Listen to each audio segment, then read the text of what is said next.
Welcome and thank you for joining us here at the United States Marshals Museum for a session titled United States Constitution, Our First Amendment Freedoms for grades 6th through 8th. All about the United States Marshals Museum. My name is Veronica and I'm the Outreach Program Manager here at the USMS Museum. Our mission, or the mission of our museum, is to serve as a national center of heritage and legacy to disseminate knowledge and inspire appreciation for the accomplishments of the United States Marshals Service. We are located at 789 Riverfront Drive, Fort Smith, Arkansas, and we are situated or seated right along the banks of the Arkansas River.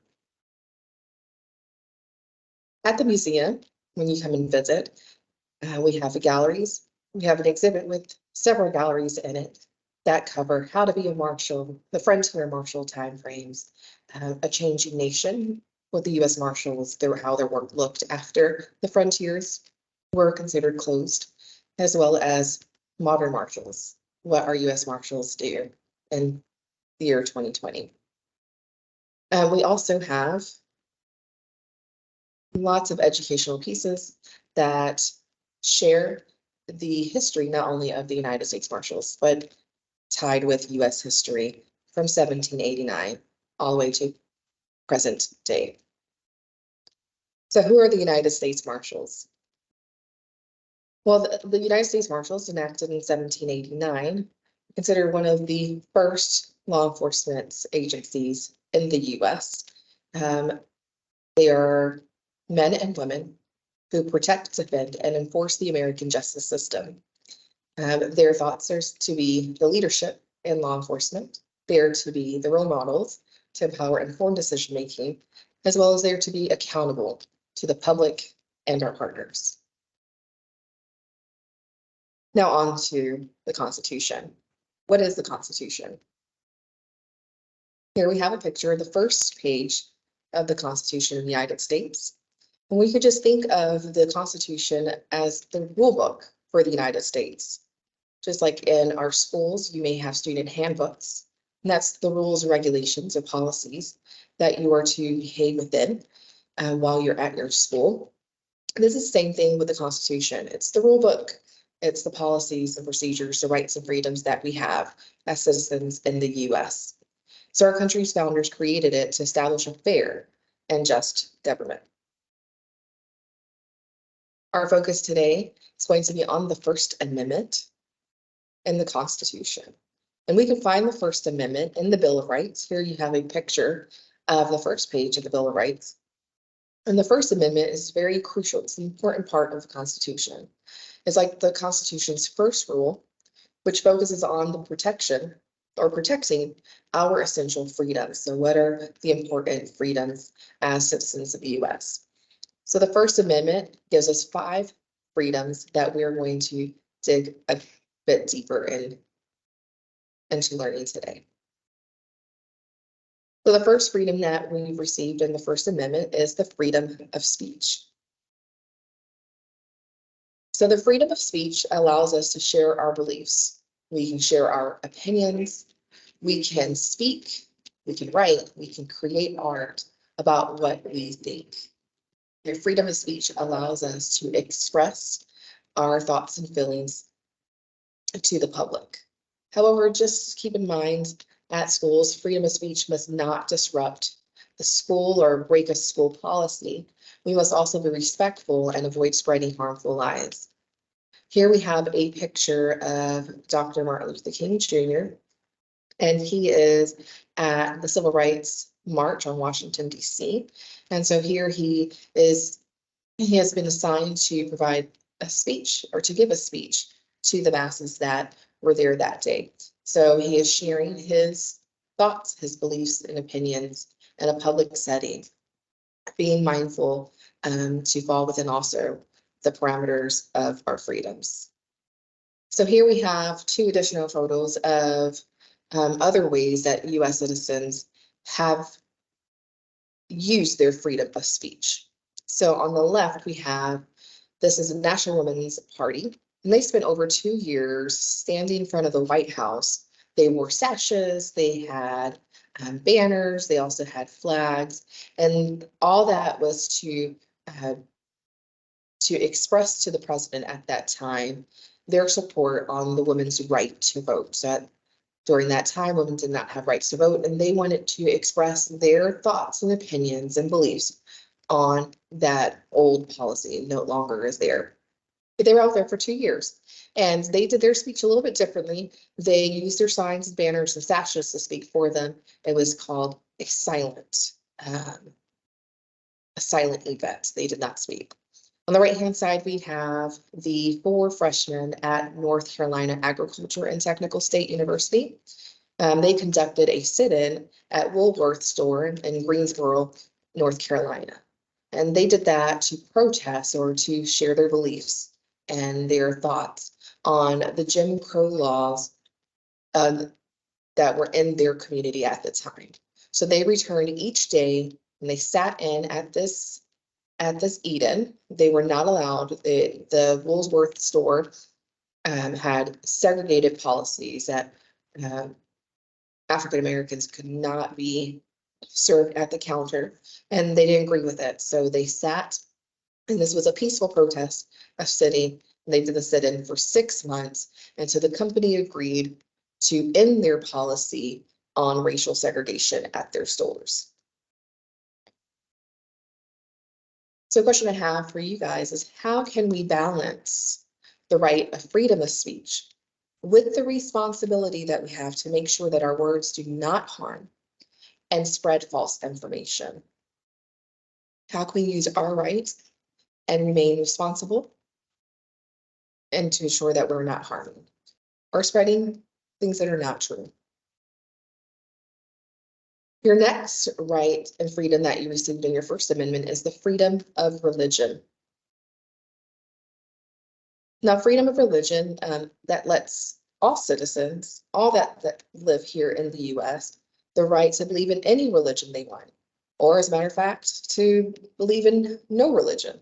It also means that we can go to our own places and worship. We can follow our own beliefs. So here we have a picture of some military members during the Korean War, and they wanted to practice and to exhibit their freedom of religion, and they were being baptized while they were there in Korea in the middle of our conflict. Our next freedom that we are provided in the First Amendment is the freedom of press. What is press? We can find press in newspaper. Press can be on TV. Press can be radio or even online news or online news resources.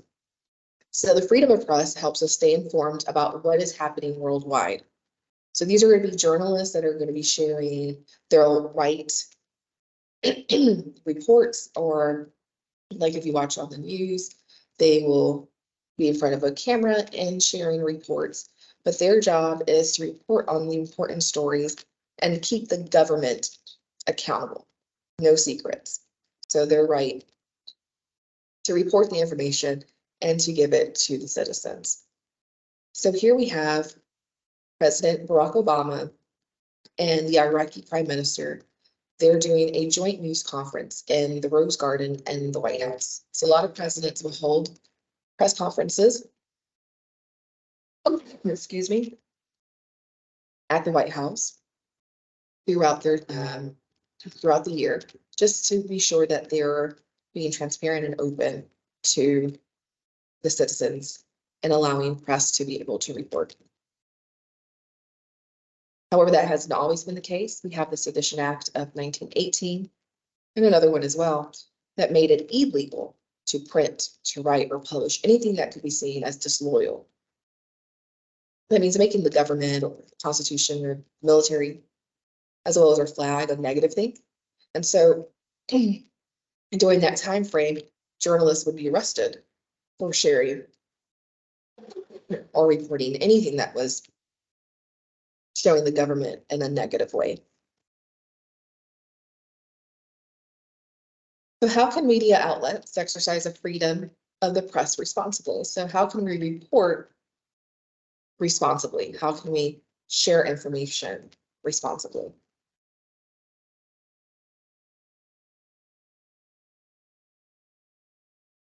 Our next freedom is the right to assembly.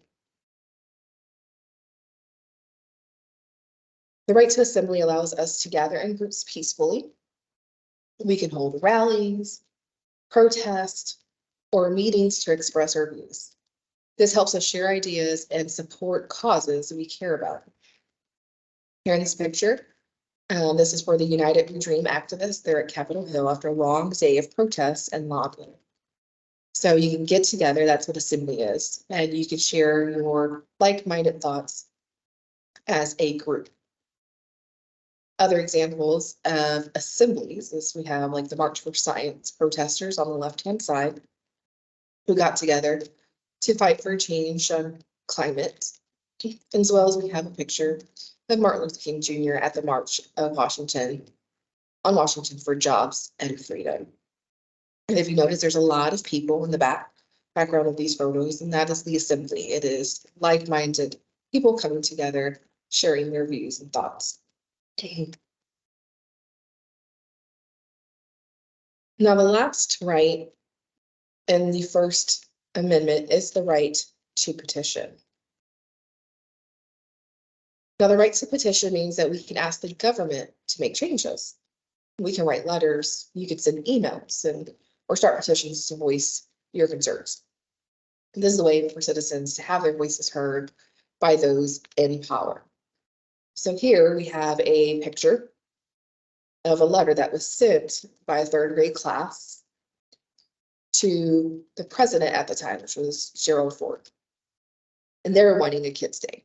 So they just felt that moms had special days, dads had special days, and they wanted a kids' day. So they wrote this letter in a petition that means that they're getting signatures as well. So everyone in their class signed it that they agreed with this request, and they were really wanting the president to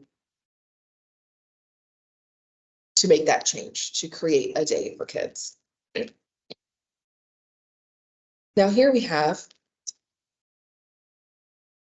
two additional petitions that are more current, that are done on like a change.org. It's a site that people can go and create petitions, and then they can share it with their friends online, and they get shared and spread. And so a lot of people globally could actually sign the petition to have that change made.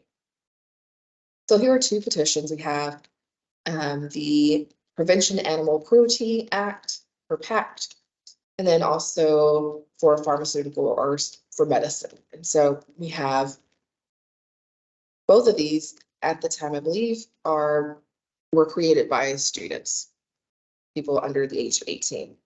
And they were wanting to express how they felt about these situations, and they wanted for the government to make a change.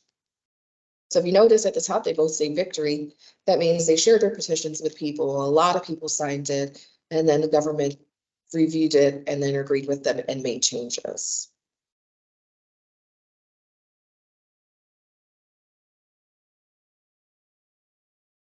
So it's quite important to understand also that we need to be protecting our freedoms. And the First Amendment safeguards our rights, and it maintains fairness in our nation. So the United States Constitution's First Amendment grants us crucial freedoms. These are important freedoms. These freedoms empower us to speak up, to practice our beliefs, to stay informed, to gather peacefully, and petition for change. So we have 5. We have religion, speech, press, assembly, and petition. So how might your life be different if the First Amendment did not exist and these freedoms were restricted?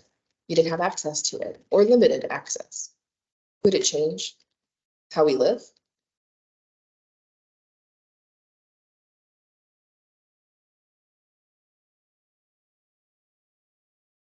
Before I let you go, I'm going to share to show you the one-pager that was created for this presentation and for student work.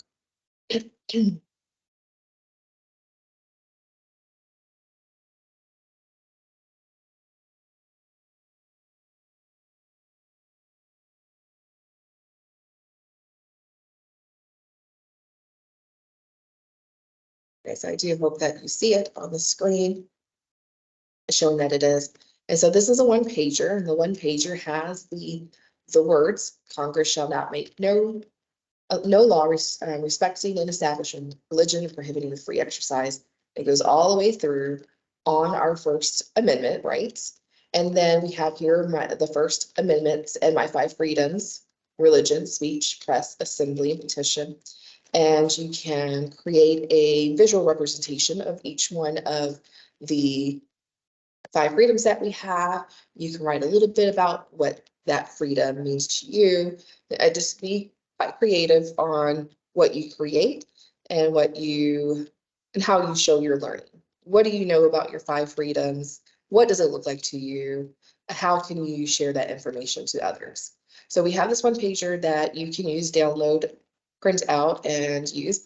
And another activity that classrooms can conduct, or that you can work together and collaborate and create 5 groups of students and provide each group a poster board and one of the 5 freedoms: religion, press, speech, assembly, petition. And then they can create a large poster with visuals as well as words, or snippets of things that they find that are connected, like events, historical events that are connected to that freedom. Lots of different ways to show your learning and understanding of the first 5 freedoms that we have in the First Amendment. I do hope that you guys participate in the creation of the one-pager or in the posters. Share it with us so we could see the work that you guys are doing in the classroom. We do appreciate your time today, and we hope to see you soon at another session. Thank you again for joining us today for the U.S. Constitution Week, our first 5 freedoms for grades 6 through 8.